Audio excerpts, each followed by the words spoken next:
This is Paul here. Hi, we'll just start just our usual, just the weekly updates. Okay. In every week we will just give some updates on some of our these are all short-term views, but just give you a flavor of what's happening this week and last week. Okay. We'll start off with the macro last week.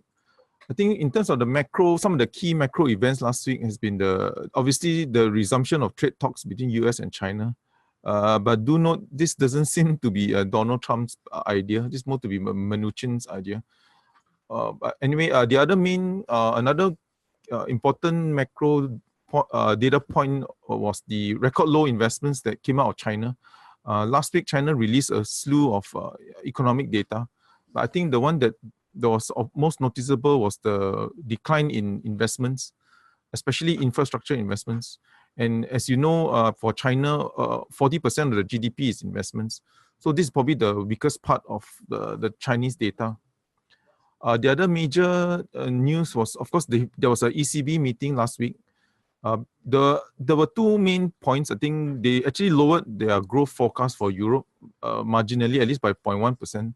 And also, the other part was they reiterated that they will be ending quantitative easing by year end. There's their bond buying, but more important, they mentioned that the interest rates will still be low at least till the summer of 2019. In terms of Singapore macro data, the interesting bits were construction was actually a 10-year high in terms of growth rates and in terms of total contracts award. 10-year high in terms of the contracts awarded. Retail sales in Singapore is still very sluggish. And I think Richard will elaborate later that after several years, we got 1 month-on-month increase in the taxi fleet. The taxi fleet is actually expanding again.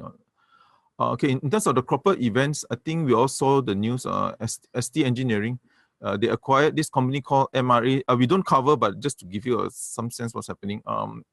They acquired this company called MRA Systems. For 12 times forward, what they do is engine casings.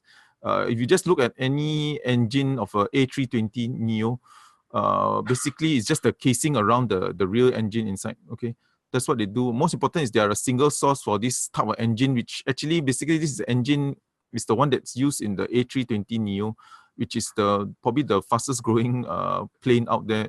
The single aisle, which is used by a lot of low cost carriers. Anyway, near term, there's a jump in growth. I think the number of planes to be delivered will jump from 400 planes this year to 600. So the market was, because this is going to be a jump in growth for this company and it's quite visible. So that's why there was a rally in the stock. But again, do remember that this only contributes around 10% of profits. And also that big rally that we saw in ST Engineering was as large as the whole acquisition. So probably a lot of the acquisition upside has already been baked in the share price. Okay, but anyway, the other part was, of course, there was a news on venture. For those who did not catch it, but anyway, there was out of the US, there was news that flavored cigarettes, not the IQOS that they do, but the flavored vaping cigarette, were the FDA wants to crack down on that. But there's some worry that it will actually affect the approval of the IQOS, which is made by Venture, the smokeless heat cigarette. Again, we don't cover this stock because the reason is that they are very opaque. I think Venture really tells you nothing who their customers, what they actually do. They hardly tell you anything. So that's why we actually stayed back in covering this stock. But I guess if you have any clients who are still upbeat in electronics, just consider them like a close-end fund to electronics. Okay, they are positive. The other was Capital and Commercial Trust. The news was that there was a 1-year extension and the rental was actually 36% higher than the previous rental. But do note that this is just a 1-year extension. They'll be shifting out to Marina Bay, MBFC too. But I guess in terms on paper, at least it actually pushes up their MPI yield from 4%, 4.4 to 6%. We still like CCT because supply will be muted even until although we put 2021, it will be muted until even 2022. So you got at least a positive runway in terms of low supply for office in the next 3 years. In terms of tactical, again, it's hard to be upbeat in the near term because this trade issue is not going away. But of course, if they do impose a 10% tariff, which I think the latest news as this keeps changing every hour, or even it changes every day or even hour. But if it actually imposes a 10% tariff, this is actually positive. I think the worst case was a 25. As you know, 10% tariff, I think that the Chinese can actually kind of can accept kind of this jump as the currency depreciates 5%, you more or less kind of absorbs that 10% tariff, and I guess it shows that there's some weakness in Trump's stance, because this batch of goods that are being imposed tariffs actually are consumer goods, and this will actually hurt the consumer directly, and is very visible. So there could be some Achilles. Probably this could be an Achilles heel for him, as he doesn't want the consumers to be hurt by higher prices. Okay, but anyway, the other negative is, as you know, growth is slowing. Apart from the US, most of the region, the growth rates at least are slowing, and you got this backdrop of rising interest rates from the ECB and of course from the Fed. Okay, and then for us, tactically we think there's a shift of activity for resi to commercial, so that's why we are upbeat on stocks like Ascenders and Capital Commercial Trust. Just one last part will be just the things to watch out for will be the items below. But I think next week will be more the inclusion of the dairy farm thing and also the FOMC meeting. Okay, we'll just move on. This is just the last slide. This is our model portfolio. We usually just change it once a month. Okay, I'll move on now to Richard on land transport sector. Thanks.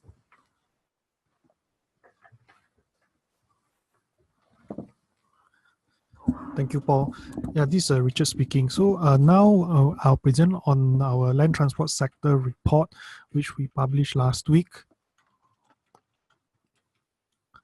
Okay, these are the highlights. So we are maintaining overweight on the sector due to the positive industry restructuring, and the worst is over for the taxi industry. This is the same unchanged over what we've been over our view for the last few months.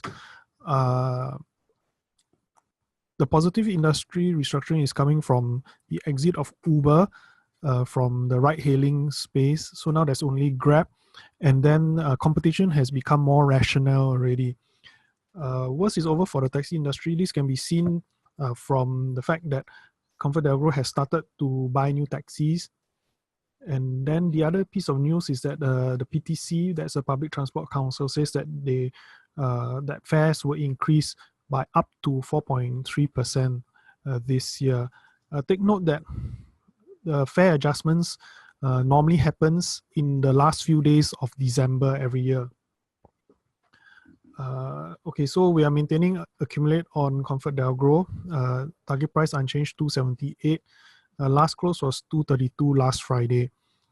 So we're keeping our target price for now until the exact quantum of fare increase is announced.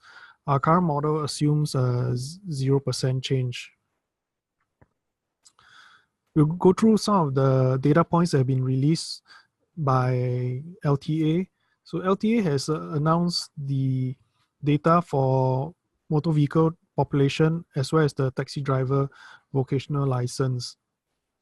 Take note that for the first two lines, which you see, taxi and rental cars, these come out on a different date compared to the taxi driver license data.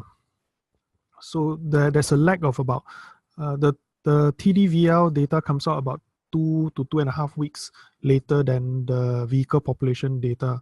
So in this table, we're showing you the July data, but actually the August data for taxi and rental cars has already been published already.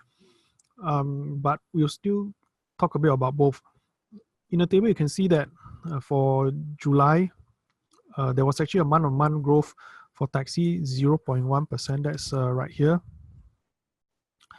Of course, this has been this is due to the new taxis that ComfortDelGro has bought and has been added into the fleet. Rental cars month-on-month has actually dropped 1.3%. For August-wise, we saw a positive momentum continuing. So there was a 0.9% month-on-month growth for taxi population. And then in terms of year-on-year for rental car in August, actually it has dropped to a low single-digit year-on-year growth. For public transport, for TDVL holders, it's also roughly flat at 1% year to date. And for TDVL issued, the momentum has been maintained. There's actually double, as you can see, for July year on year is a 217% increase. And on a year-on-year basis for the first 7 months of this year, it's almost 120% increase. As for the fare increase, the PTC has commenced the annual fare review exercise, and the public transport operators may submit their fare applications by the 1st October this year. The final quantum will be announced in the 4th quarter of this year. So all in all, there are some positives for the sector right now in all these data and news flow. First is a marginal increase in the month-on-month growth for taxi population. This shows that there's some signs of stabilization. The rate of year-on-year decline in taxi population also continues to show sign of bottoming. I'll show the chart for that in a subsequent slide. And then rental car growth also continues to taper, and we have a second consecutive month of single-digit growth.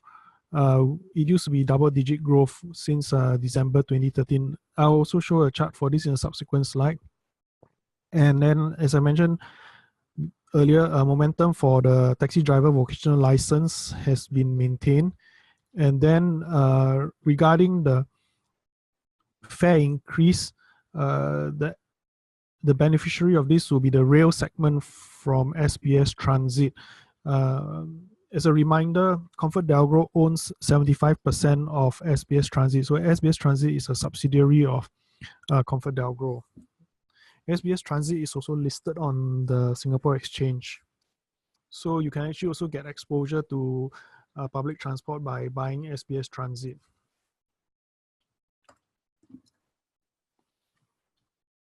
So our investment action is maintain overweight on the land transport sector. I've said it already, positive restructuring. This is an exit of Uber from ride hailing, and this has resulted in a more rational competition. Worst is over for the taxi industry. So ComfortDelGro is buying new taxis, and we already have seen evidence of month-on-month growth in taxi population. We are maintaining accumulate for ComfortDelGro and unchanged target price of 278. Okay, so here I'll share a few slides regarding the charts. The charts will show the data points. So on the left, you can see that this is showing the taxi population and the rental car population. So the dark blue line is showing the taxi population. And you can see that it has been declining roughly about 20% from the peak in around 2016, and now it is starting to stabilize. The light blue line is showing that there was tremendous growth in number of rental cars since around 2015, and the number of cars has started to stagnate already since the second half of 2017. The chart is showing the year-on-year growth of the respective population of the taxi and rental cars. So you can see that the dark blue line right now, it seems to show signs of bottoming as well. Year-on-year decline is starting to get smaller. But having said that, by the end of 2018, we don't think that it will reach 0%. We think that there will still be year-on-year contraction, but month-on-month there will be expansion for taxi population. Rental car, the growth has tapered. So you can see that at the peak around 2017 period, the growth was a high 70s year-on-year growth, but that has tapered down all the way to low single digit already. So This shows that the high growth phase for rental cars is over already.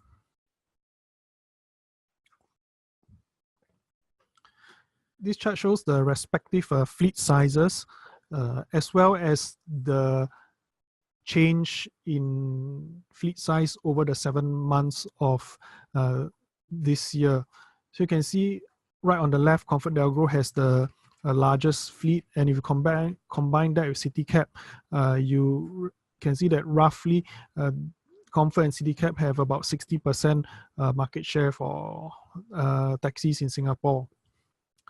The light blue bars is showing the taxi fleet size as of December 2017, and a dark blue is showing July 2018. And then the red bars is showing the change.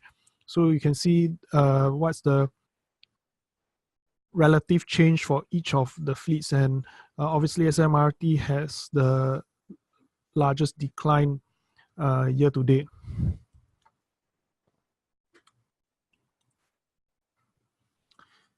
These two charts are showing the data relevant to the taxi driver vocational license. So on the left, you can see that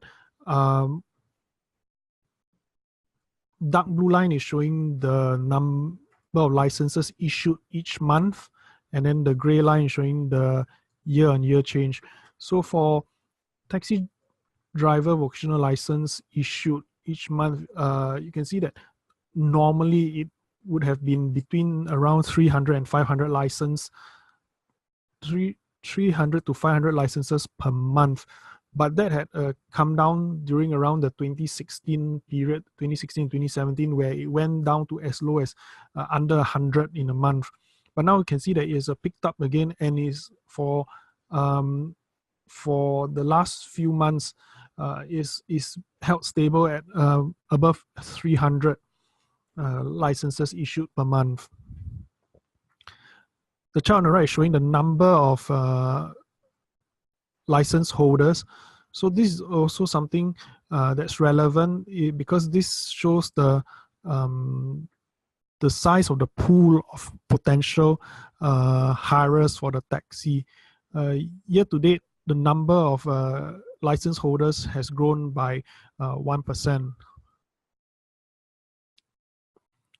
Okay, we've come to the end of the webinar. We'll pause now for questions.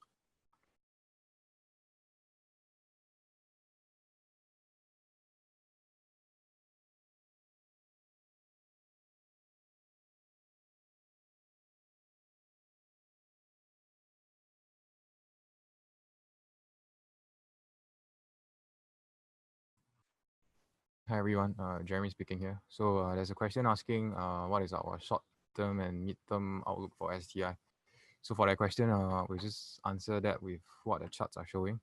So at least on a technical perspective, what you see on the screen right now is the STI on the daily time frame chart. But just to highlight the most recent development for the STI, since the STI actually broken down below this 3,200 psychological round number, which is this period over here, somewhere around in early September, the bearish sentiment actually kind of exacerbated, mainly because this 3,200 psychological round number was pretty important. You can see this 3,200 point kind of held up since all the way in May of 2017. And the highlighted regions are the point whereby we saw major rebounds of the 3,200 points. And then more recently, again, somewhere in July as well as in late August. Ultimately, that 3,200 point kind of failed to hold up. And that's the reason why we saw massive sell-off during this whole period over here. But right now, in terms of support level wise, we are seeing another support level, psychologically 3,100 points. And that level is also pretty interesting because that was the level that held up since this period over here. So you can see 3,100 points have quite a few reaction back in March of 2017 and subsequently in late March as well as in April of 2017. So on right now, we are seeing some support hovering around this level, 3,100 points. And this is the price action that we saw last week. So our short-term outlook for the STI, at least what we are seeing right now from the buyers and sellers. You can see 3,100 point holding up. And more importantly is with this most recent sell-off since August, it has actually led the relative strength index, which is shown by the bottom panel over here. The relative strength index actually fallen into the oversold territory somewhere in 11 of September. And as you can see over here, the extreme selling has actually caused the RSI to dip below 30 and hit a low of 27. So just to highlight again what this means, when the RSI actually falls below 30 and into oversold territory, usually we will get a mean reversion higher, which means a rebound higher in the price. So the most recent example is the one over here. So massive selling that happened since May of 2018 actually caused the RSI to dip below oversold all the way from June to around July-ish. And once it hit the extreme low of 25, you can see a imminent mean reversion higher that took place that brought the STI up about 3.5% during that period. So right now, looking at the most recent price action, the bullish rejection of the 3,100 psychological round number, as well as this bullish price action, we actually got a bullish engulfing bar rejection of the 3,100 point somewhere in 12th of September.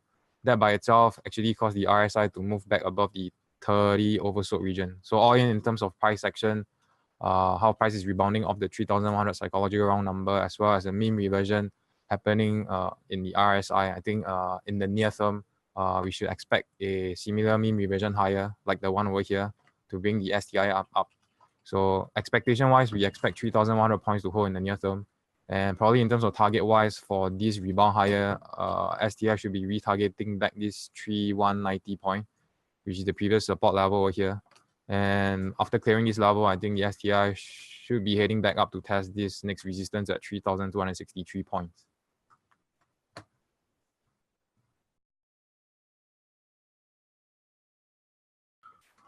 Hi, this is Paul here.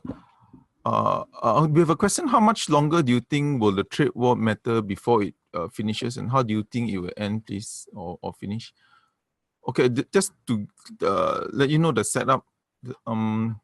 Of course, there's this 200 billion. Then there's another 200 billion imports from China. Then there's another 267 again from China. Then there's also NAFTA negotiations with Canada. Then there's also the European auto import negotiations. So basically, there are in a way 4 parts. How it will end really, it's very hard to, because it depends on one person.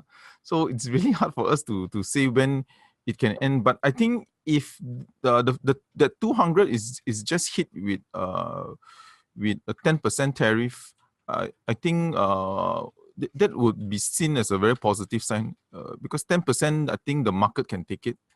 I think 25 is really too punitive. 10% you can adjust it with some currency depreciation. And also the other point is that as we come to midterm elections, if the issue is that if the support is waning, as support for the Republican Party is waning, it's whether or not he might actually do this to lighten, so as not to get hit so badly as he comes into the midterm elections. The impact on those states that have all these states with agriculture exports, it could actually hit the sentiment for those states if he imposes a 25, because as you know, China will retaliate. So the best case, not the base case, but at least the best case is if he just takes a 10% on both sides. On that 200 and 267, then I think the market will be positive in that sense. The reason why we say is a lot of ifs and buts is because it all depends on that one person, and if you read all the books about him, he really believes in this deficit. So hopefully he will just stick to 10%, and that will be the best case. Yeah, thanks.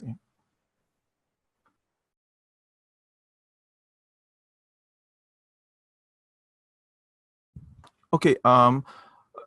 Anyway, just for your info, we've got another question, but anyway, just for your info, as you know, the RMB is already, year to date is already down, this is about 5% compared to the US dollar. So a 10% tariff, I think the Chinese can take it.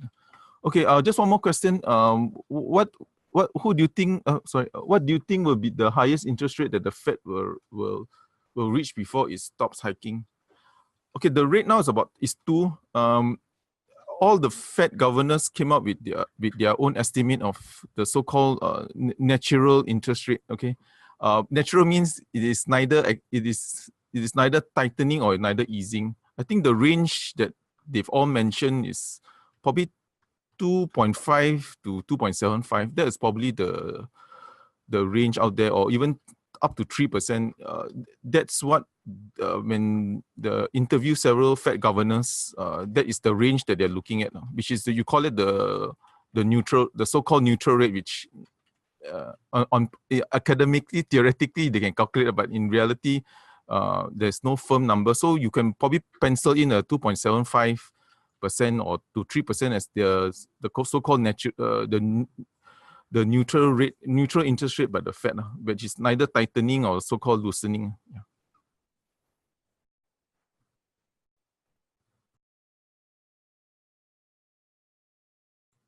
Okay, if there are no more questions, I think we will just end it there. Thanks for dialing in. Okay, thank you. Bye.